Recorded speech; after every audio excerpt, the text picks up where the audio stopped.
Good morning.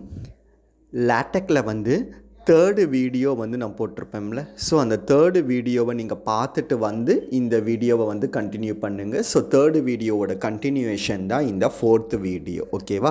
So இது வந்து first யூனிட்டோட கண்டினியூஷனாக வந்து வரும். ஸோ தேர்டு வீடியோவில் நம்ம என்ன பார்த்துருப்போம் அப்படின்னா வந்து எரர்ஸ் இன் மேத்து. ஸோ லேட்டெக்கில் வந்து மேத்தமெட்டிக்கல் ஃபார்முலாஸை வந்து டெக்ஸ்ட் மோடில் வந்து நம்ம டைப் பண்ணும்போது எந்த மாதிரியெல்லாம் எரர்ஸ் வந்து வர்றதுக்கு வந்து சான்சஸ் இருக்குது அப்படிங்கிறது தான். ஸோ அதுக்கு வந்து நம்ம ஒரு டாக்குமெண்ட்டை வந்து டைப் பண்ணியிருப்போம். ஸோ இந்த டாக்குமெண்ட்டில் வந்து மைனர் சேஞ்சஸ் கொடுக்கும்போது எந்த மாதிரியான எரர்ஸ் வரும் அப்படிங்கிறது தான் இந்த வீடியோவில் பார்ப்போம். ஸோ போன வீடியோவில் இதில் வந்து ஒரு எக்ஸ்பெரிமெண்ட் வந்து பார்த்துருப்போம். ஸோ போன வீடியோ பார்க்காதவங்க தேர்டு வீடியோவை வந்து எடுத்து பாருங்கள். ஸோ இப்போ இதில் வந்து நம்ம எக்ஸ்பெரிமெண்ட் 2வை வந்து பார்க்க போகிறோம். ஓகேவா? ஸோ எக்ஸ்பெரிமெண்ட் 2ங்கிறது என்னது அப்படின்னா uncomment line 6 by deleting the percentage symbol at the beginning of line 6 and comment out line 7 by inserting percentage at the beginning of the line 7. This eliminates the previous error. So அதாவது first line 6ல பார்த்தீங்க அப்படின்னா இங்கே percentage simple இருக்குல்ல. So percentage simple எதுக்காக அப்படிங்கிறது நமக்கு தெரியும். So percentage சிம்பிளை நம்ம இப்படி கொடுத்தோம் அப்படின்னா இதை ஃபாலோ பண்ணி வரக்கூடிய எந்த டெக்ஸ்ட்டையுமே வந்து லேட்டெக் வந்து எடுத்துக்காது அப்படின்ட்டு. ஸோ அப்படி எடுத்துக்கலைன்னா அந்த மாதிரியான கேஸில் வந்து நமக்கு எரர் வரதுக்கு வந்து சான்சஸ் இருக்கும் அப்படிங்கிறது நமக்கு தெரியும். ஸோ அப்போ நம்ம என்ன செய்யணும் அப்படின்னா இப்போ வந்து இந்த லைன் 6ல் உள்ள இந்த பர்சன்டேஜ் சிம்பிளை எடுத்துட்டு நம்ம லைன் 7ல் வந்து அந்த பர்சன்டேஜ் சிம்பிளை வந்து கொடுக்குறோம். ஓகேவா? ஸோ இப்படி கொடுக்கும்போது பார்த்தோம் அப்படின்னா this eliminates the previous error. அப்போ ஃபஸ்ட்டில் இந்த எரர் இருக்குல்ல, இந்த எரர் அப்படிங்கிறது வந்து நமக்கு என்னவாகும் அப்படின்னா வந்து ரெக்டிஃபை ஆயிரும். But by inserting a percentage at the beginning of this eliminates the previous error. Uncomment line 14 and comment out line 13. Uncomment line 14 uncomment line 14 அப்படிங்கிற போது கமெண்ட் பண்ணியிருக்கிறோம். இந்த லைன் 14ல் நம்ம such as அப்படிங்கிறத வந்து கமெண்ட் பண்ணியிருக்கிறோம். ஸோ இதை வந்து நம்ம என்ன செய்யணும் அப்படின்னா வந்து அன்கமெண்ட் பண்ணணும். அன்கமெண்ட் பண்ணதுக்கு அப்புறம் வந்து 13th லைனை வந்து கமெண்ட் பண்ண சொல்லியிருக்கிறாங்க. ஓகேவா? ஸோ நம்ம வந்து அப்படி செய்யணும். ஸோ அப்படி செஞ்சோம் அப்படின்னா நமக்கு என்னவாகும்? Uncomment line 14 and comment line 13 அப்படிங்கிறத வந்து கொடுத்துருக்குறாங்க. This introduces a new error. So இதில் வந்து நியூ எரர் வர ஆரம்பிக்கும். ஸோ எந்த மாதிரி எரர் அப்படின்னா the closing brace of the subscript is missing. So இந்த மாதிரி க்ளோசிங் பிரேஸ் வந்து மிஸ் ஆகுது அப்படிங்கிற மாதிரி எரர் வரும். ஏன்னா ஸோ இப்போ இதில் பார்த்தீங்க அப்படின்னா 14th லைனில் என்னது வந்திருக்குது அப்படின்னா இதுதானே நமக்கு 14th லைனு. ஸோ இப்போ இதில் பார்த்தீங்க அப்படின்னா இந்த ஓப்பன் பிரேஸ் வந்து நம்ம என்ன செஞ்சுருக்கிறோம் அப்படின்னா ஓப்பன் பண்ணியிருக்கிறோம். பட் இந்த இடத்துல நமக்கு க்ளோசிங் பிரேஸே வந்து இல்லை. ஸோ அப்போ இந்த க்ளோசிங் பிரேஸ் இல்லாததுனால நமக்கு என்ன செய்யும் அப்படின்னா வந்து நமக்கு ஒரு எரர் வர ஆரம்பிக்கும். ஓகேவா? ஸோ அதை தான் வந்து நம்ம என்ன செஞ்சுருப்போம் அப்படின்னா வந்து எக்ஸ்பெரிமெண்ட் 2ல் வந்து நம்ம கொடுத்துருப்போம். ஸோ நெக்ஸ்ட் பார்த்தோம் அப்படின்னா வந்து எக்ஸ்பெரிமெண்ட் 3. ஸோ இதில் என்ன சொல்லியிருக்கிறாங்க அப்படின்னா வந்து uncomment line 13 and comment out line 14 அப்படின்ட்டு கொடுத்துருப்பாங்க. ஸோ அன்கமெண்ட் லைன் 13னா இப்போ லைன் 13ல் உள்ள பர்சன்டேஜ் சிம்பிளை எடுத்துட்டு லைன் 14ல் வந்து நீங்கள் பர்சன்டேஜ் சிம்பிளை வந்து கொடுங்க அப்படின்ட்டு சொல்லியிருப்பாங்க. ஸோ லைன் 13ல் உள்ள பர்சன்டேஜ் சிம்பிளை எடுத்துட்டு லைன் 14ல் பர்சன்டேஜ் சிம்பிள் வந்து நம்ம கொடுக்குறோம். ஸோ இப்படி கொடுத்தோம் அப்படின்னா removing the previous error, delete the percentage symbol at the beginning of line 19 and insert percentage at the beginning of the line 18. So இதை மாதிரியே வந்து 19th லைனில் உள்ள பர்சன்டேஜ் சிம்பிளை எடுத்துட்டு 18th லைனில் பர்சன்டேஜ் சிம்பிளை வந்து கொடுக்க சொல்லியிருக்கிறாங்க. So 19th line 18th line எங்கே இருக்குது அப்படிங்கிறது நமக்கு தெரியும். ஸோ இந்த மாதிரி நம்ம கொடுக்குறோம் அப்படின்னா இப்போ என்ன வரும் அப்படின்ட்டு பாருங்கள். So insert percentage at the beginning of the line 18 introducing our final error, omitting the closing brace of the first argument and open brace of the second argument of the frock. So இந்த ஃப்ராக்கோட open brace close Brazil வந்து நமக்கு error வந்து ஆரம்பிக்கும். ஓகேவா? So அந்த 18th line 19th லைனில் பார்த்தீங்க அப்படின்னா இந்த மாதிரி இருக்குது. ஸோ இதில் பார்த்தீங்க அப்படின்னா உங்களுக்கு தெரியும். ஸோ நமக்கு ஃப்ராக்ஷனுக்கு கோடிங் தெரியும்ல, /FRAC கொடுக்கும்போது ஓப்பன் பிரேஸ் க்ளோஸ் பிரேஸ் நியூமரிக்கேட்டருக்கு கொடுக்கணும், ஓப்பன் பிரேஸ் க்ளோஸ் பிரேஸுங்கிறது டினாமினேட்டருக்கு கொடுக்கணும். ஆனால் இங்கே பார்த்தீங்க அப்படின்னா உங்களுக்கு அந்த மாதிரி ஃபார்மேட்டே இல்லை. FRACன்னு போட்டு ஓப்பன் பிரேஸ் க்ளோஸ் பிரேஸ் மட்டும்தான் வந்து இருக்குது. ஸோ இது வந்து ஒரு எரர். ஸோ இந்த எரரை வந்து இது கொடுக்க ஆரம்பிக்கும். ஸோ அதுதான் வந்து நமக்கு என்னது அப்படின்னா வந்து இந்த தேர்ட் எரர் அப்படிங்கிறது. ஃப்ராக்ஷனில் வந்து நமக்கு க்ளோசிங் பிரேஸ் வந்து டேலி ஆகலை அப்படிங்கிறது.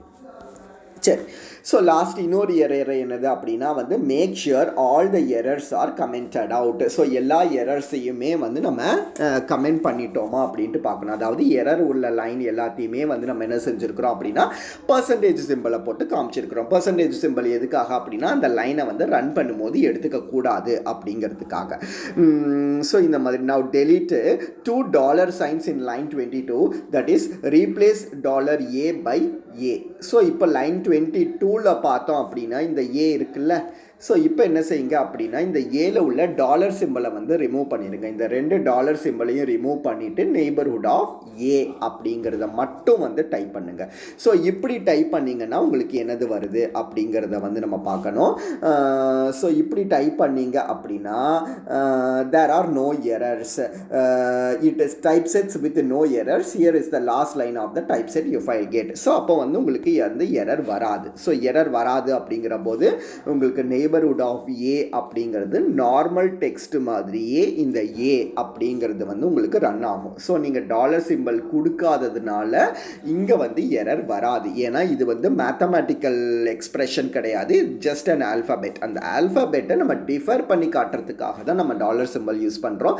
ஸோ இந்த இடத்துல டாலர் அப்படிங்கிறது வந்து எரரில் வந்து வராது. ஓகேவா? ஸோ அப்போ வந்து ஆக்சுவலாக நீங்கள் டாலர் சிம்பிள் கொடுத்துருந்தீங்க அப்படின்னா உங்களுக்கு ஏ வந்து இந்த மாதிரி இருந்திருக்கும். ஏன்னா இது வந்து நார்மல் டெக்ஸ்ட் கிடையாது, அது வந்து நெய்பர்ஹுட்டோட ஒரு சிம்பிள், ஏ நெய்பர்ஹுட்டில் ஒரு எலமெண்ட் அப்படின்னு வச்சுக்கலாம். ஸோ அதை டிஃபர் பண்ணி காட்டணுங்கிறதுக்காக நம்ம டாலர் சிம்பிளில் கொடுக்குறோம். ஸோ டாலர் சிம்பிளில் கொடுத்தா இந்த மாதிரி வரும், கொடுக்கலன்னா இந்த மாதிரி வரும். ஸோ இது வந்து எரராக வந்து கன்சிடர் ஆகாது. So this probably the error most often made by the beginners. So நார்மலாக புதுசாக டைப் பண்ணுறவங்கன்னா இந்த மாதிரி வந்து ஏவை வந்து டாலர் சிம்பிள்லாம் கொடுக்கணும் அப்படின்ட்டு தெரியாது. there is no error messages by the LaTeX and typeset version looks good. So அப்போ உங்களுக்கு வந்து டைப் பண்ணுறதும் வந்து நல்லா இருக்கிற மாதிரி தான் தெரியும். ஒரு பெரிய பேஜில் வந்து ஃபுல்லாக டெக்ஸ்டாக இருக்கும்போது இந்த ஏ அப்படிங்கிற இந்த மைன்யூட் மிஸ்டேக் வந்து நமக்கு கண்ணில் தெரியாது. நம்ம வேர்டு பை வேர்டாக ரீட் பண்ணும்போது தான் இந்த மிஸ்டேக் அப்படிங்கிறது நமக்கு தெரியும். ஓகேவா? ஸோ இந்த மாதிரி வந்து இந்த மாதிரியான எரர்ஸை வந்து LaTeX வந்து நமக்கு எரராக காட்டாது. தோ இது வந்து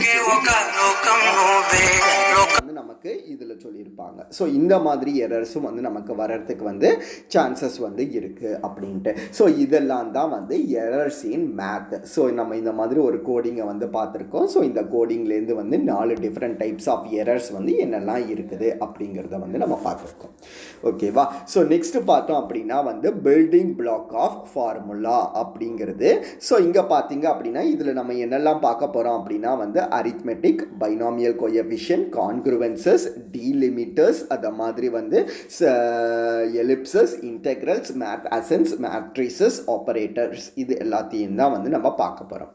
ஸோ ஃபஸ்ட்டு வந்து நமக்கு அரித்மெட்டிக் அப்படின்னா வந்து என்ன அப்படிங்கிறது தெரியும்.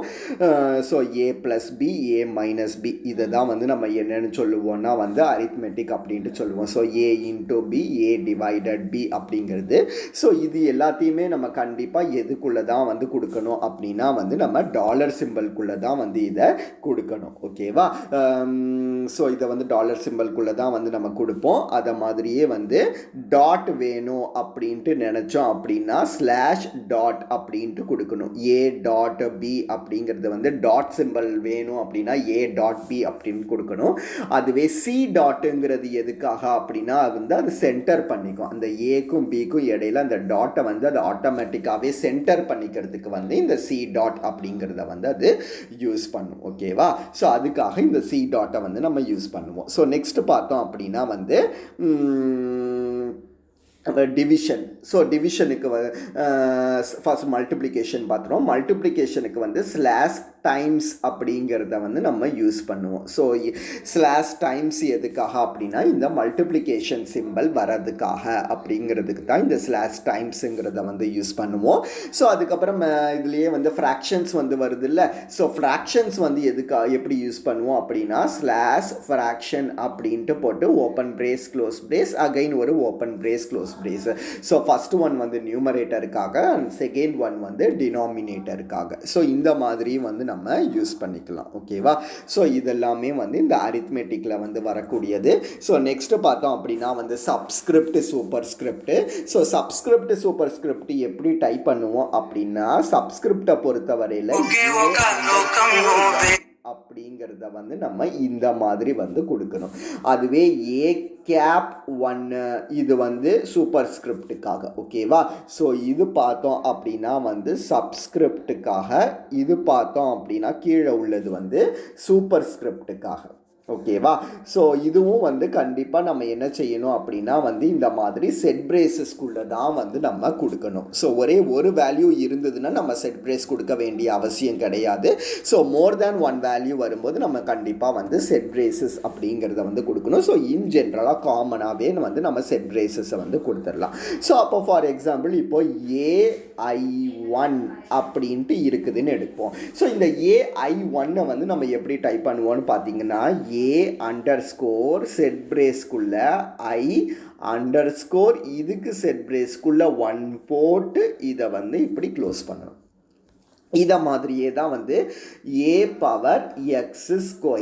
அப்படின்ட்டு இருந்ததுன்னா A கேப் போட்டு X கேப் போட்டு செட் பிரேஸ்க்குள்ள 2 போட்டு அந்த செட் பிரேஸையும் வந்து நம்ம க்ளோஸ் பண்ணணும். ஸோ இந்த மாதிரியான சூப்பர் ஸ்கிரிப்ட் சப்ஸ்கிரிப்டையும் வந்து நம்ம என்ன செஞ்சுக்கலாம் அப்படின்னா வந்து யூஸ் பண்ணிக்கலாம். ஓகேவா? ஸோ அதுதான் வந்து மெயினாக சப்ஸ்கிரிப்ட் சூப்பர் ஸ்கிரிப்டில் வந்து உள்ளது. Subscript and superscript are typed with underscore and superscript with caret. Subscript and superscript should be enclosed in the braces and should be typed between open brace and close brace. So to get A1 அப்படின்ட்டு வரணும் அப்படின்னா கண்டிப்பாக இதை வந்து நம்ம dollar சிம்பிள்குள்ளே தான் வந்து type பண்ணணும். So omitting the braces in this example causes no harms. So ஒரே ஒரு எலமெண்ட் தான் நமக்கு இருக்குது அப்படின்னா அந்த இடத்துல நம்ம ஓப்பன் பிரேஸ் க்ளோஸ் பிரேஸ் கொடுக்க வேண்டிய அவசியம் கிடையாது. But more than one element இருந்துச்சு அப்படின்னா அப்போ அந்த கேஸில் வந்து கண்டிப்பாக நம்ம ஓப்பன் பிரேஸ் க்ளோஸ் பிரேஸ் அப்படிங்கிறத வந்து கொடுக்கணும். ஓகேவா? ஸோ இந்த மாதிரியான எக்ஸாம்பிள்ஸ் எல்லாத்தையும் வந்து நம்ம போட்டு பார்த்துக்கலாம். ஸோ நெக்ஸ்ட் பார்த்தோம் அப்படின்னா வந்து binomial coefficients. So binomial coefficient உங்களுக்கு எதுக்காக அப்படின்னா இந்த மாதிரி பைனாமியலை வந்து டைப் பண்ணுறதுக்காக. ஸோ மேத்தமெட்டிக்ஸில் வந்து பைனாமியலும் வந்து இம்பார்ட்டண்ட் கான்செப்ட். ஸோ இந்த மாதிரி வரும்போது நம்ம என்ன செய்யணும் அப்படின்னா வந்து பைனாம் அப்படிங்கிற இந்த வார்த்தையை யூஸ் பண்ணணும். ஸோ பைனாமுங்கிறத யூஸ் பண்ணி இந்த மாதிரி ஓப்பன் பிரேஸ் க்ளோஸ் பிரேஸில் வந்து கொடுத்துக்கணும். இது வந்து நியூமரேட்டரில் கொடுக்கறதுக்காக, ரெண்டாவது பேஸ் வந்து டினாமினேட்டரில் கொடுக்கறதுக்காக. ஸோ இந்த மாதிரி கொடுக்கும்போது நமக்கு என்னவாகும் அப்படின்னா வந்து இந்த பைனாமியல் கோஎஃபிஷியன்ட் அப்படிங்கிறது வந்து டிஸ்பிளே ஆகும். ஸோ இதையும் வந்து நம்ம வந்து டாலர் சிம்பிள்குள்ளே கொடுத்துக்கலாம், இல்லை இந்த மாதிரி டிஸ்பிளே மோட்லேயும் வந்து நம்ம என்ன செஞ்சுக்கலாம் அப்படின்னா வந்து கொடுத்துக்கலாம். ஓகேவா? ஸோ இதுதான் வந்து பைனாமியல் கோஎஃபிஷியன்ட்ஸ் அப்படிங்கிறது.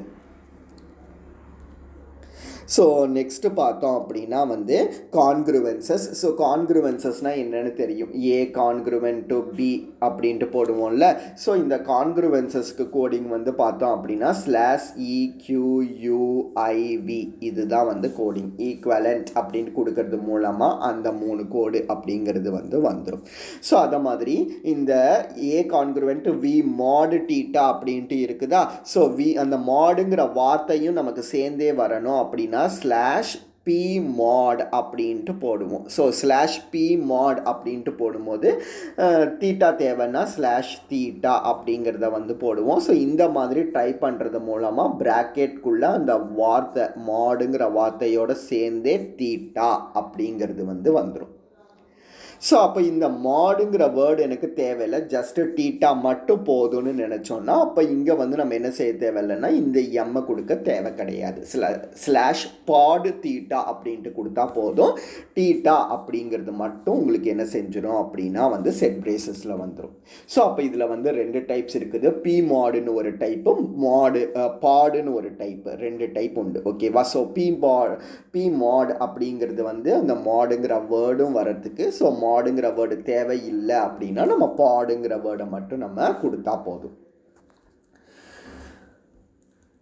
ஸோ இதுதான் வந்து கான்க்ருவன்சஸ். நெக்ஸ்ட் பார்த்தோம் அப்படின்னா வந்து டீலிமிட்டர்ஸ். ஸோ டீலிமிட்டர்ஸ் எதுக்காக அப்படின்னா வந்து இந்த பெராந்தசிஸ், இந்த ஸ்கொயர் ப்ராக்கெட்ஸ், இது எல்லாத்தையும் வந்து நம்ம ஜென்ரலாக வந்து டீலிமிட்டர்ஸ் அப்படின்ட்டு சொல்லுவோம். ஸோ இது எல்லாமே மேத்தமெட்டிக்கல் எக்ஸ்பிரஷன்ஸில் நம்ம யூஸ் பண்ணக்கூடியது. ஸோ இந்த மாதிரி இருக்குல்ல, ஸோ இது வந்து நமக்கு பக்காவாக அப்படியே வந்து டிஸ்பிளே ஆகணும் அப்படின்னா நம்ம டீலிமிட்டர்ஸ் தான் வந்து நம்ம யூஸ் பண்ணுவோம். ஸோ இந்த ப்ராக்கெட்டையே வந்து நம்ம அப்படியே யூஸ் பண்ணும்போது சில சமயம் வந்து ரெப்ரசன்டேஷன் வந்து நீட்டாக வர்றதுக்கு சான்சஸ் கம்மி. ஸோ அந்த மாதிரியான கேஸில் நம்ம இந்த டீலிமிட்டரோட டைப்பை வந்து நம்ம யூஸ் பண்ணிக்கலாம்.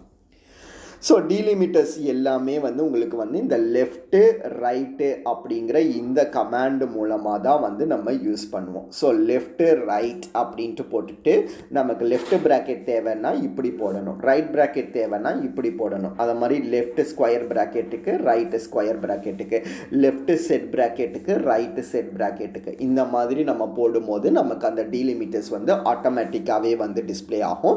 ஸோ இதில் இன்னொரு பெனிஃபிட் என்னது அப்படின்ட்டு பார்த்தோம்னா நம்மளோட அந்த மேத்தமேட்டிக்கல் ஃபார்முலாக்கு ஏற்ற மாதிரி அதனோட சைஸ் அப்படிங்கிறது வந்து அட்ஜஸ்ட் ஆகிக்கும். ஏன்னா இந்த மாதிரி 1/2 அப்படின்ட்டு போட்டு ப்ராக்கெட் இந்த மாதிரி இருந்தால் ரெப்ரசன்டேஷன் வந்து நல்லா இருக்காது. ஸோ 1/2 அப்படின்ட்டு போட்டோம்னா ப்ராக்கெட் வந்து அந்த அளவுக்கு பெருசாக இருக்கணும். ஸோ அப்படி இருந்தால் தான் ரெப்ரசன்டேஷன் நீட்டாக வந்து நமக்கு இருக்கும். ஸோ இது எல்லாமே இந்த டீலிமிட்டர் அப்படிங்கிறதுல வந்து பாசிபிள். ஸோ இதை மாதிரி நம்ம கொடுக்கும்போது ஆட்டோமேட்டிக்காகவே வந்து உங்களுக்கு செட் ப்ராக்கெட் வந்து அதுக்கு ஏற்ற மாதிரி வந்து அட்ஜஸ்ட் ஆகிக்கும். ஸோ ஃபார் எக்ஸாம்பிள் இந்த இதை பார்த்தீங்கன்னா தெரியும், 1 + x/2 + y² the whole square அப்படிங்கிறது இருக்குது.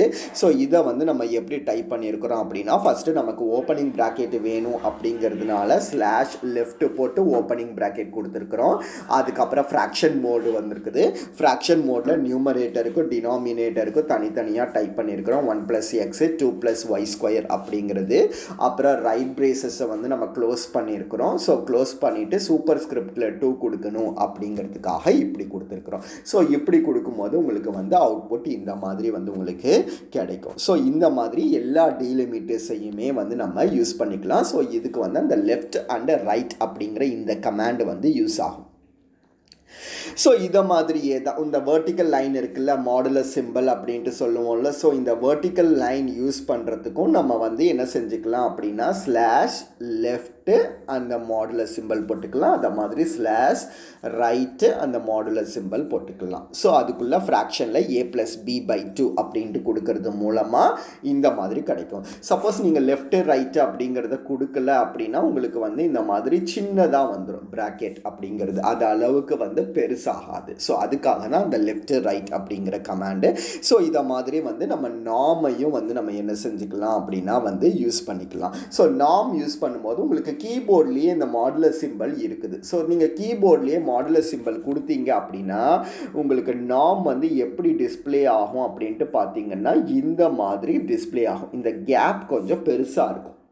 ஸோ அதுவே அந்த கேப் வந்து கரெக்டாக இருக்கணும் அப்படின்னா நம்ம இந்த லைன் இப்படி யூஸ் பண்ணணும். நம்ம இப்படி யூஸ் பண்ணும்போது ஆட்டோமேட்டிக்காகவே உங்களுக்கு என்னவாயிரும் அப்படின்னா இந்த டபுள் லைன் அப்படிங்கிறது வந்துடும். 2 தடவை கொடுக்க வேண்டிய அவசியம் கிடையாது. ஸோ இந்த மாதிரி டபுள் லைன் அப்படிங்கிறது அது ஆட்டோமேட்டிக்காகவே வந்து வந்துடும். ஓகேவா?